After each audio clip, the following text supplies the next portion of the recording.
Ja seda sama armu, millest me just laulsime, armu teile, rahu meie Jumalalt, meie Isalt ja Issandalt Jeesuselt Kristuselt. Jutluse aluseks paneme tähele evangeeliumist Luuka järgi 14. peatükis salmid 16-24. Jeesus ütles talle, üks inimene tegi suure pidusöögi ja kutsus paljusid. Ja pidusöögi alates läkitas ta oma sulase kutsutuile ütlema, tulge, sest kõik on juba valmis. Aga nemad kõik hakkasid nagu ühest suust vabandama.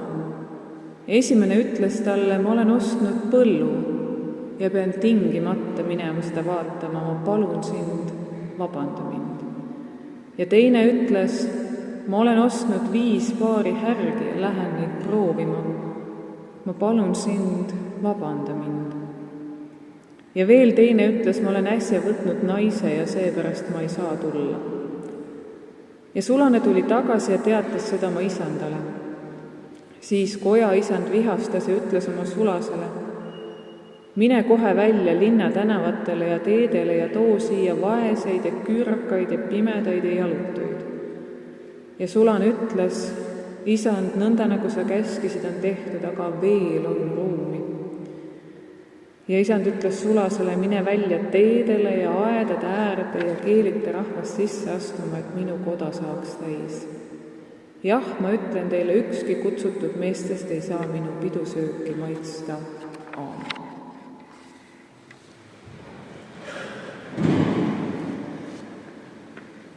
Antud lugu on siin evangeeliumis Luuka järgi mitmete erinevate tähendamissõnade keskel.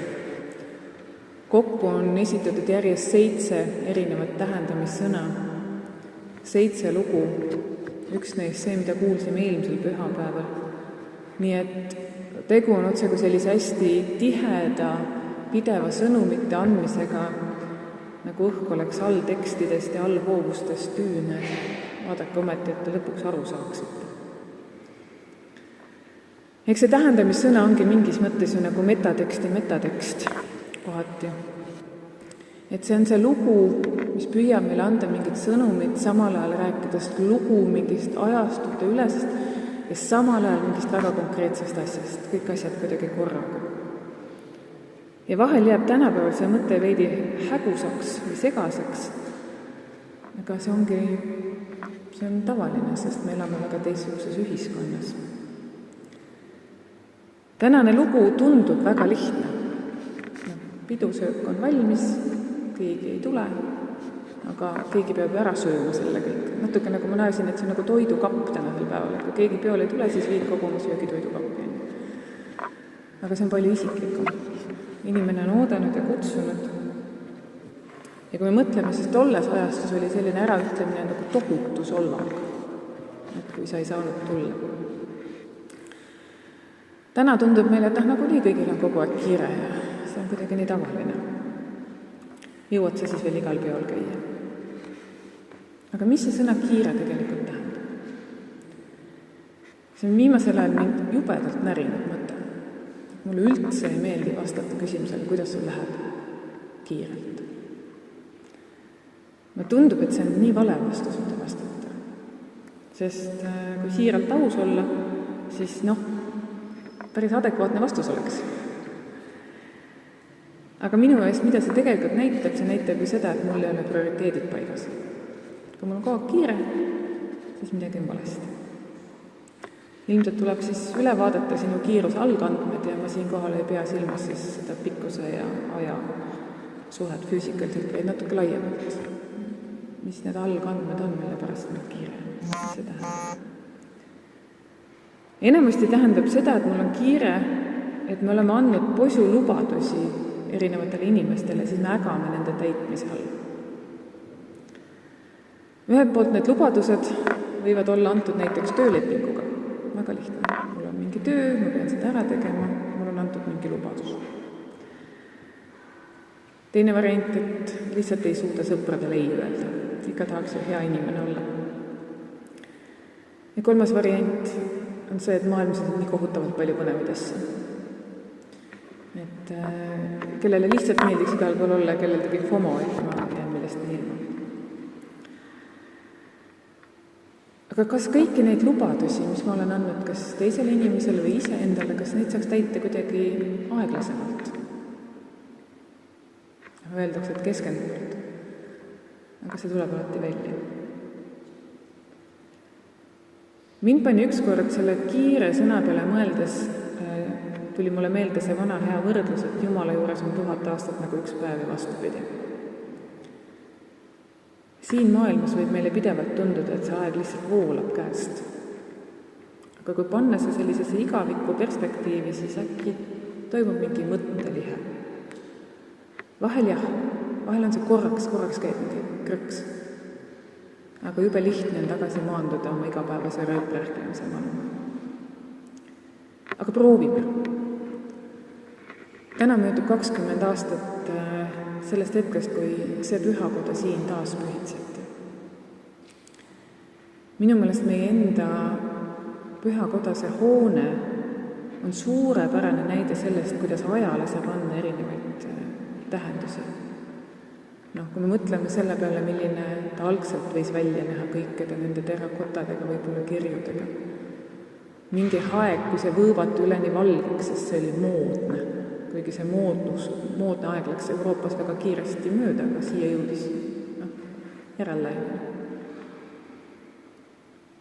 Või siis olukord pärast teist maailmasõda, mitte keegi ei teadnud, mis nendest varemetest siin saab ja kas üldse midagi saab. Ja ometi istume me täna siin. Korraga nii iidses ja nii moodsas pühakojas, kus põrandalt puhub sooja ja te kuulete mu häält läbi võimenduse ja see ei ole mingite majahaldjate või krattide teene, vaid täiesti tänapäevane normaalsus.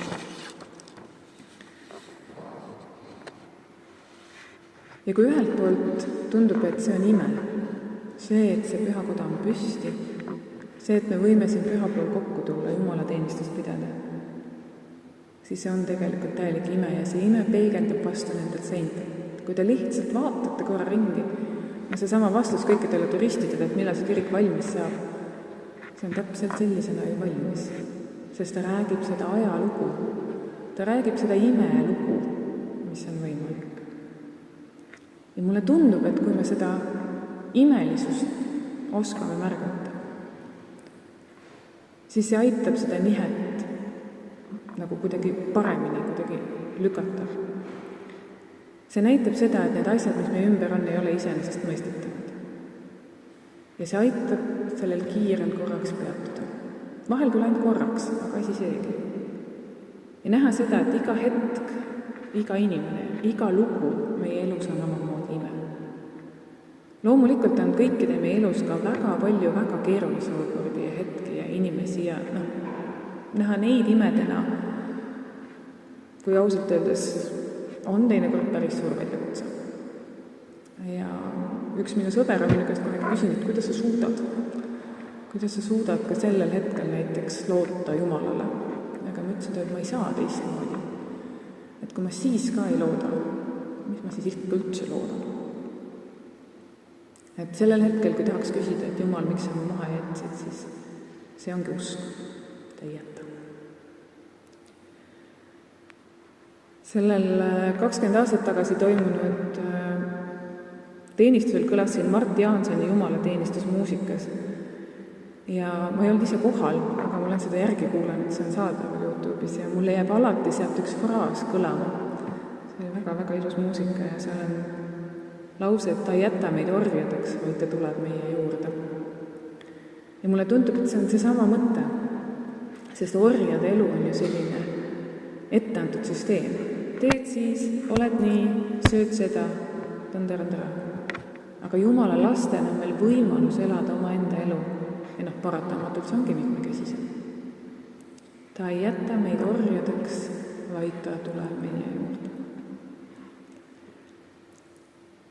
Aga selles, et see elu on mitmekesine, see ütlebki meile, et meil on vaja neid pidepunkte, neid seisatamise, neid pidusöögi hetki. Ja mis on täna, kusjuures eriti paradoksaalne, sest et meil on väga imeilus tort, Gertrudi tehtud tort seal ja samal ajal osad kiirustavad meist lauluproovi. Selleks, et harjutada 13. ehk siis 2 nädala pärast siin kõlavat Margo Kõlari ka moodi jumalateenistusmuusikas, et me saaksime pakkuda seda teistmoodi elamust. Aga mina, kes ma olen elupõline koorilaulja, ma tean, et kooriproov on täiesti pidupäev. Nii et selles mõttes, et see on jälle mõtestamise koht. Mis on need hetked meie elus, kus me näeme, et see on see pidupäev ja pidusöök, mida me tunnetame selleks? Mida mina väga siiralt loodan, et need pühapäeva hommikud selles iidses ja moodsas pühakojas on teile kõigile kutseks pidusööma ajale. Aga mitte ainult need siin, vaid kõik hetked teie elus, meie elus, mis viivad meid lähemale sellele pühale. Kõik, mis aitavad meis ära tunda seda püha, luua koos võla Jumalaga. Ja nii saab sõnapaar püha õhtu söömaaeg hoopis uue tähenduse. Kuigi samas ongi see ju olnud ikka ja alati selle püha ühenduse sisu ja olemus. Ja nii me ütlemegi alati enne armulauda tulge, sest kõik on ju valmis just sellest samast tänasest kirjakohast. Seega soovin meile kõigile õnnistuste jätkumist järgmiseks vähemalt 1000 aastaks. Ja loodan, et kõigi teie elus on tunnet, et te olete kutsutud pühale õhtusöömaajale, olgu see siis armulauas või kuskil mujal.